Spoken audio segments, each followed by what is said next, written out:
Hello everybody, happy Monday. So yesterday, obviously being Sunday, don't know why I'm explaining the days, I sat down, I felt like having a little crafternoon, and I made this little cat in a pumpkin body. And is this very Halloweeny for August? Yes, but I need to start now, so I'm just going to start sharing now. I need to make all my Halloween bits so that they're ready for Halloween, and I have a lot to get through this year, so we're starting now. This is too early for you, just save the video, come back later, but it's not too early for me, all right?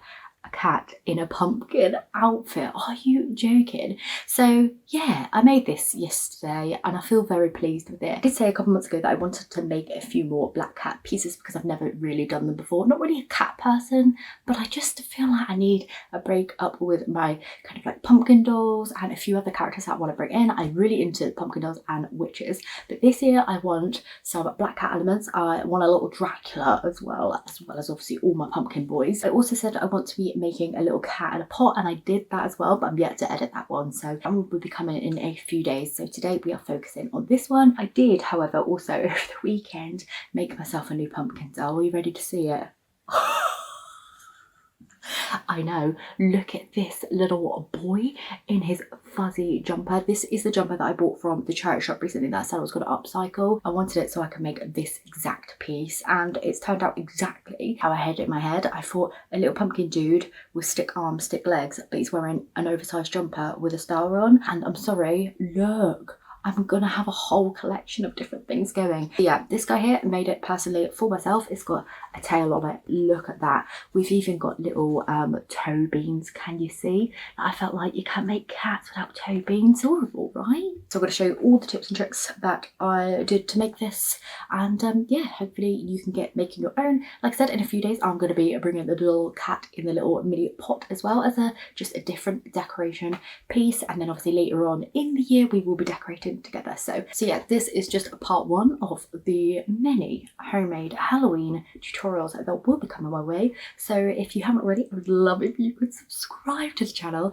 If the button down below says subscribe, it means you're not subscribed, okay? Click it, please do, it helps me out. But with all that being said, I'm going to shut up in real life now, and I'm going to go over to a voiceover, so get ready. Okay, so step one, make the cat head. I took an old Amazon envelope, sketched out a rough cat head, and then I traced that onto a piece of fabric. The fabric that I'm using is the Bella Solids by Moda, and the colour is Espresso. It's a really, really nice dark brown, almost black shade, but a little bit softer, which is exactly what I love in my pieces. I often find straight black fabric can be quite harsh, so I think just a softer black is so nice, and it almost gives it that aged effect as it is. So I sewed my cat head shape. I cut off the excess, I turned it the right size way around and stuffed it up nice and densely with some polyfill. I then just stitched loosely around the base of the neck, and then I moved on to make the body template. So again, going back with my Amazon cardboard, you know, reduce, reuse, recycle. A cereal box cardboard works well here too. You know, that really nice thick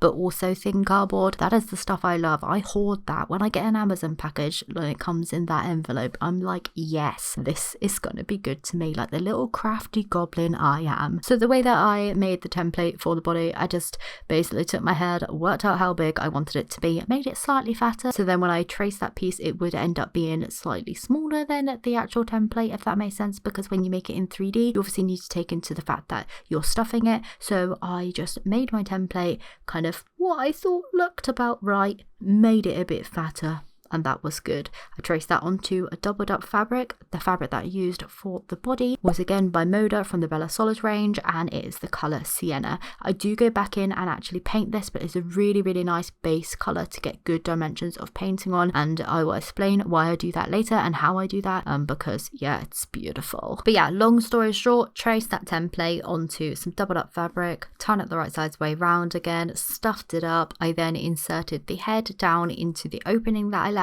and stitch it into place. I made sure all of the raw edges were tucked nicely inside, so we had some nice clean seams to work with, and I just stitched those down into place. I then moved on to make a template then for the arms. So my arms and my legs are the exact same pieces. I then just again traced those templates onto the same colour fabric that I used on the head, stitched those, cut those out, stuffed those, and then started attaching those to where I wanted them onto the body. I also made a little tail as well, and I stitched this onto the back. I just thought this would be a cute addition. I feel like it probably would have been easier if I just painted this on, but I didn't. I wanted it 3D, so that's what I went ahead and did. So it did take a little bit of a decision making for me in deciding how I actually wanted this piece to sit. I couldn't decide whether I wanted it to sit or hang on something, like add a little hanging hoop on the back of it to like make it dangle if I was hanging it off of a wreath or onto, you know, a mirror or something. But I thought, no, with this piece I want it to sit like sitting in its little pumpkin body, you know. I just think that would be so cute. That's just what I was imagining in my mind, that this piece was sitting. So I decided to just stitch the arms,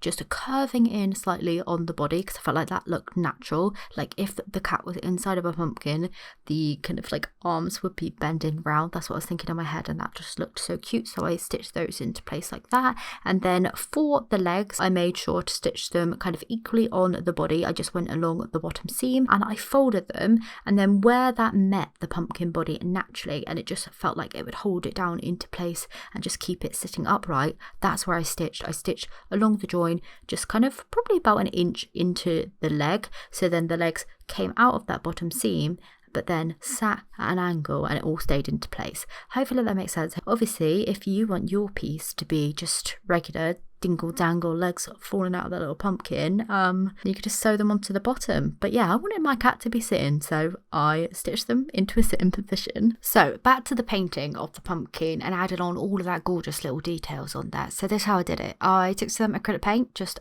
in a nice dark rusty shade. I watered it down 50-50, and then I added in some fabric medium for extra luck. You don't need this, just watered down acrylic does work wonders. If you've ever got acrylic paint on your jumper before, you know how hard it is to get out. That thing stains, and I have been staining cotton fabric for years this way, and it works out marvelously. The amount of things you can actually make by using this technique is like no other. So heard it here first, my friends. You can paint your cotton fabric with acrylic paint watered down, and it works out great, especially for decor pieces. So what I like to do is just put a light wash on and get my fingers in there and really just buff it into it. I don't like my pieces to feel like thick and clogged up with paint. I like it to feel like it is stained. So I get my watery paint mixture, buff it into the fabric, and then just use my fingers to really work it into the fibers of it. And honestly, it works out great. It really does. You can make this any color you want then and customize it up. I like to start with this sienna color because I think that's the perfect base, and then adding the orange on top is lovely. Of course, you could do this with just regular calico if you don't want to be buying the certain colors, but I do find having a similar base color and then adding the extra kind of dimension of those extra shades on top works out well, saves you on a bunch of paint and saves you a bunch of time as well. I just think the sienna one is a really, really nice base for the prims, especially with the rust color over the top. So that's what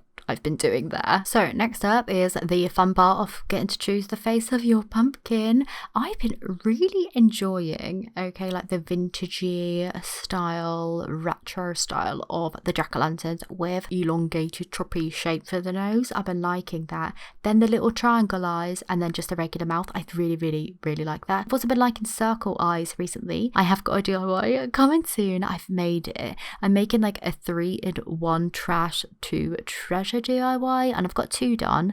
I like to do 3 in one video, but yeah, you'll see like these little faces coming up even more. So if you want some more Halloween pumpkin face inspo, stay tuned for that video. But yeah, paint on your face. I painted this with just acrylic paint mixed with fabric medium, so this was a lot thicker than the watered down version that we used to stain the piece. This is so the black doesn't bleed into the fabric. We want this to have nice crispy solid lines, so yeah, fabric paint is the go. I do like to have fabric medium and acrylic paint in at all times anyway, so I just mix up my own. But if you don't have acrylic paint, then it probably is worthwhile just buying a fabric paint. But yeah, it is always kind of handy to have a fabric medium in your craft supply kit. So if you need a recommendation, I would recommend the Liquitex one over any. This one works out great. It has never failed me. It comes in quite a small bottle, which I buy off Amazon, and yeah, it lasts for ages. So a trick that I like to do on all of my pieces after painting is actually to go in and buff it with a nail file or some really, really fine grit sandpaper. This is 4:1, smooth all out. Sometimes your paint can feel a little bit rough. Just taking the edge off of that can make it feel just nice and soft and smooth again. But also I like to buff it back just a little bit harder so that some of that base of the colour of the fabric shows through. Like I said, this gives it the extra texture, gives it that extra aged feel. I also like to really go back in and focus over the black of, you know, the painted of the face of the jack-o'-lantern, the pumpkin face, because I like that again to be aged more. I want it to look like it's been around for a while, and yeah, I just really play around with that until I am happy. Something else I also like to do to age my piece is to go in with a paint wash, but we will go over that again once we have a few more details in place. So for the face, I added on some beads. These are 5 to 6 millimeter rounded beads. I don't know what size they are. They look between 5 and 6 millimeters to my ruler.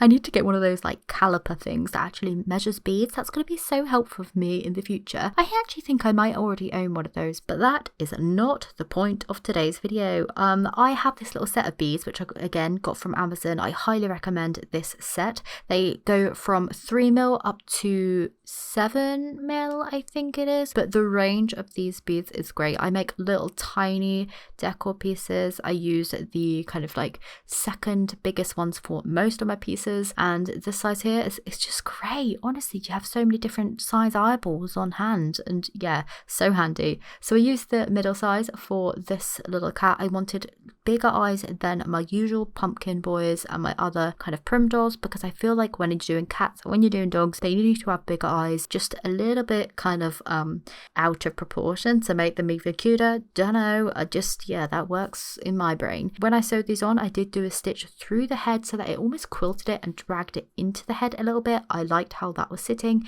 I did first of all stitch them on so they were sitting on top, and it just felt a bit too googly for me, so I felt like just pulling them back a little bit, having that set against the back of the fabric, that set them off just perfectly, and it almost felt like the eyes were quilted on there, which again, love. For the nose, I just took a offcut of wool felt, black wool felt, just cut that out into a round little triangle and stitch that down into place in between the eyes. I did go in and add just your regular 2 little stitches down from that nose to create the mouth. I didn't love this and did go back in and change this to something a little bit more me and my designs, but yeah, this face worked out cute. I wanted to change it. Also stitched on 2 little whiskers as well in the same black thread. You could see this a lot clearer in person than you can on camera, but yeah, they are there, and the finish of them is just lovely being stitched. You can of course put these little details in with some fabric paint again, that would work out just fine. I just wanted to stitch mine. I did however go back in with the fabric paint to paint in the inner ears. I went in with 2 layers of this. For some reason the fabric absorbed the first layer and I couldn't really see it, so back in with the second layer of black. That sat quite nicely on there. Went back in with a nail file, buffed that out once it was dry so that it didn't end up being too clumpy or like paint feely, so it blended in a little bit better. That worked out just nicely. I then added some blush around the whisker area, and to do this I used 1 normal blush, and 2 I used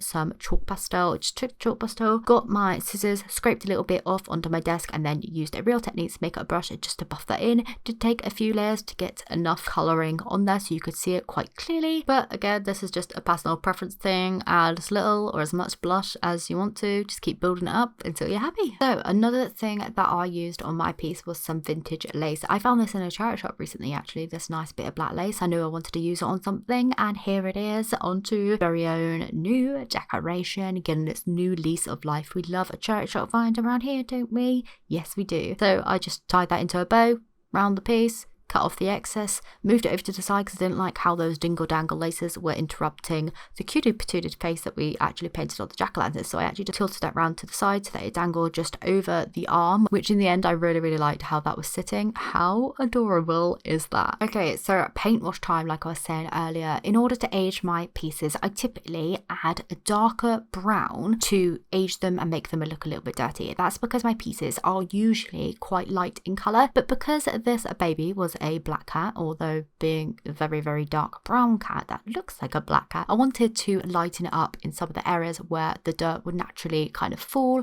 The dirt, which is what I imagined would look lighter in shade, so I actually just took the same orange, painted the pumpkin with, and I just started adding small bits of that to almost contour the piece where dirt would naturally fall. So I went in around the ears, I went in around the neckline, I went in the little creases on the top, I went on the seams of the piece, especially like down the front seams of the arms. I felt like that really aged it nicely, like gorgeous. It just adds all of that extra texture and really defines the piece, and I can't explain it, but it just, yeah, it gives it that extra depth. I love this part about Prims, just all the extra details on there. Something else that I thought of doing after I did this was adding some segments onto the pumpkin, so I mixed up a slightly darker shade than what I used to actually paint the piece. It painted on almost identical to the colour, so it was quite hard to see where I was painting, but it dried back just like one shade darker, which I think just made the piece even more special because it actually just segmented the pumpkin and made it look more pumpkin-y. And again, I just think this was darling. I did use the same colour to add a bit of contouring to the bottom of the pumpkin piece, just in and around the legs and just underneath the arms. And yeah, again, I just think this added even more dimension, even more texture to the whole piece, and yeah, really sets it apart. Like I said earlier, I did go back in and change the mouth. The way that I did this was just snip those stitches out, pulled them out with tweezer, and then just stitched on another little mouth. So I went in with just a straight stitch underneath the mouth, which is typical of my usual designs that I make, but it just didn't quite feel right, so I did end up connecting that straight stitch with another straight stitch back up to the nose, and that definitely felt more me. Even if it's a cat and I don't typically make cats, I think this did work out nicely. Now for the one final detail, I felt like that I just couldn't leave the cat without its toe beans. I needed to put them on there. Only I'm ever going to see these, but the piece just needed them. So I added toe beans and little paws to each of the legs and arms, on the inside obviously of the arms and then the bottom of the feet. Like I said, you're just never going to see these, but now I know they're there. I know the piece is complete. So yeah, that was the final little step that I did. Little paw pad, 4 little toe beans on each paw. Okay, so that is the end of the tutorial. I hope you have enjoyed it. What do you think about those little toe beans? They did dry back quite a lot lighter, but in person they're obviously a different sheen. I don't know if you can quite see on there, but they are very much there, and I just think that adds the perfect little final touch.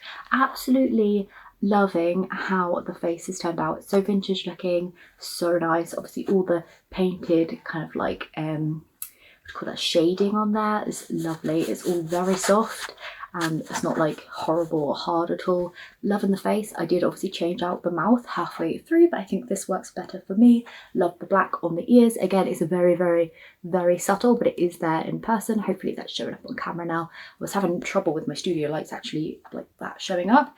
The whiskers are all hand stitched on there, and yeah, I love it. Obviously this lace as well was from the recent charity shop haul that I bought, that cream jumper that I used on the little pumpkin doll. So we do love a little bit of upcycling in our pieces as well as always. So yeah, I love how this turned out. Let me know what you think, whether you're a cut person or not. I do want to make another piece next where it is actually dangling, and I was going to make this one here so that obviously I've stitched the legs up at an angle, but they were like dangling down and then I could hang it up.